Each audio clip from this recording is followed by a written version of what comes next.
Hello and welcome to the champion.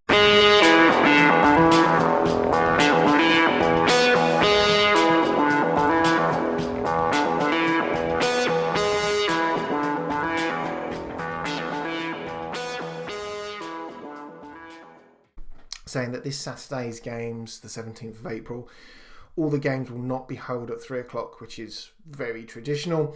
As mark of respect for the funeral of Prince Philip, who sadly passed away aged 99.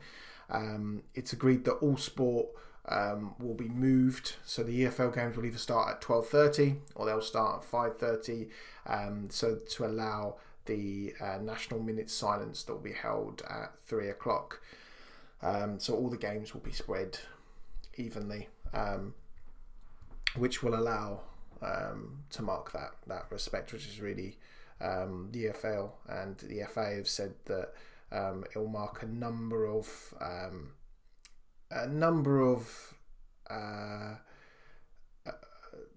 things such as flags at half masks, minute silence, etc., black armbands, as a mark of respect for the passing of Prince Philip.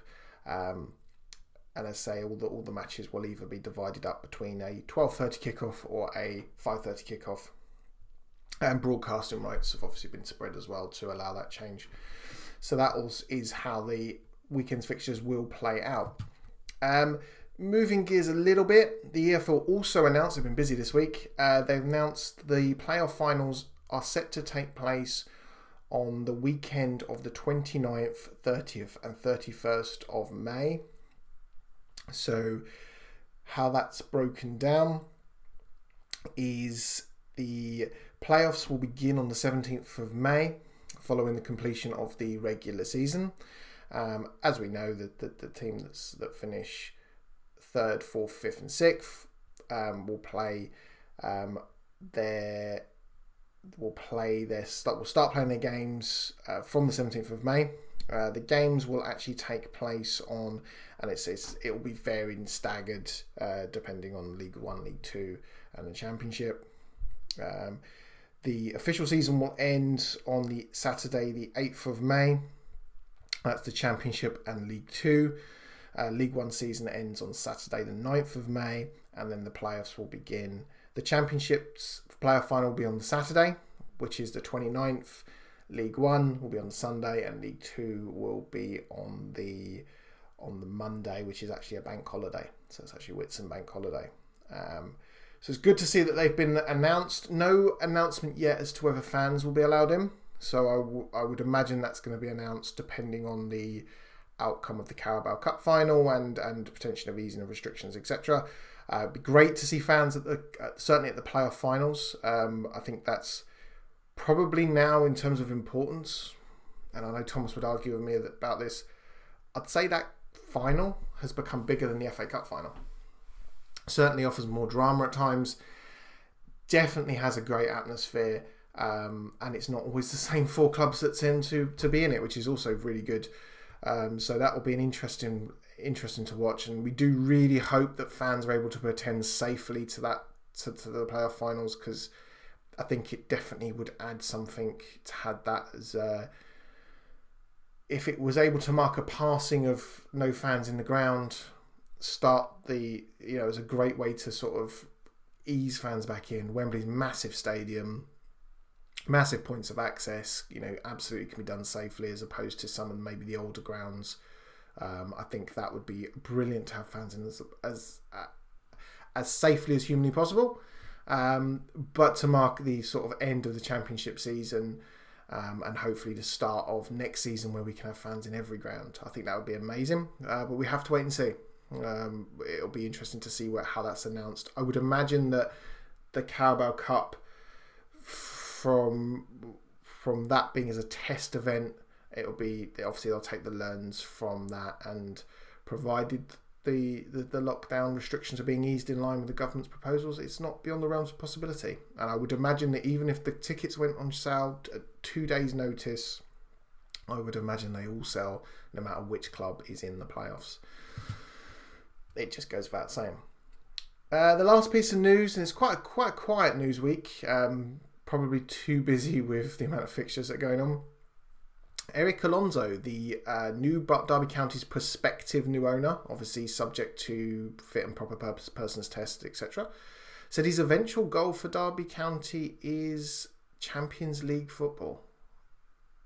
That's a mark of intent. That's definitely saying the right things that Derby County fans want to hear. It was an interview done on BBC Radio Derby, and it wasn't necessarily a "we want to go and rule the world" interview. I think it did have a element of restraint, and I'll read some of the quotes of what Eric Alonso said, because it was interesting. "My goal is to make Derby big again and to get back into the Premier League as soon as possible. My eventual goal is Champions League football, and I dream big. I will not bring Messi or Ronaldo, but we have to get a good squad for sure, and we have to make the squad fight for promotion back to the Premier League." So I think that sets out a short-term statement of what he wants to do, which I think is going to be good news to Derby fans. I think that's probably not too dissimilar to what Mel Wallis wanted. As he goes on to talk about where Derby are now, Wayne Rooney was a legend as a player, and now he's doing very well as a coach, and we will have all the support from me. I've already spoken to him, and I said let's focus on staying in the league, and then we can talk about next season. So quite a pragmatic approach to someone who's dreaming big. I think it's going to be interesting to see whether Derby, this league is not easy to get out of, and you can throw money at it.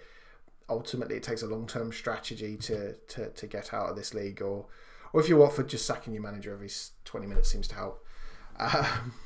But it'll be interesting to see whether Derby can meet those expectations in the certainly in the medium to long term. I think breaking into Champions League now is unless you're bankrolled to the tune of near enough billions. I think that's a very difficult ask.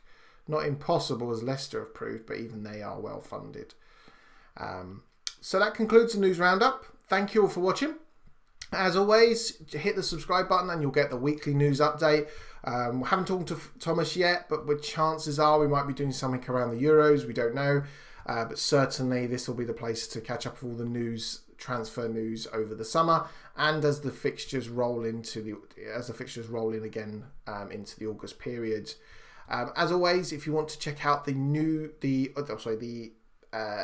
roundup of the games and the previews of the games ahead, head over to any kind of podcast subscription service and check out Championship Talk podcast, where we go through. It's a longer form podcast, so it's often up to an hour, where we talk about all the goals, all the major events, and we preview the weekend's fixtures ahead. So thank you all for listening, and I shall speak to you next week. Goodbye.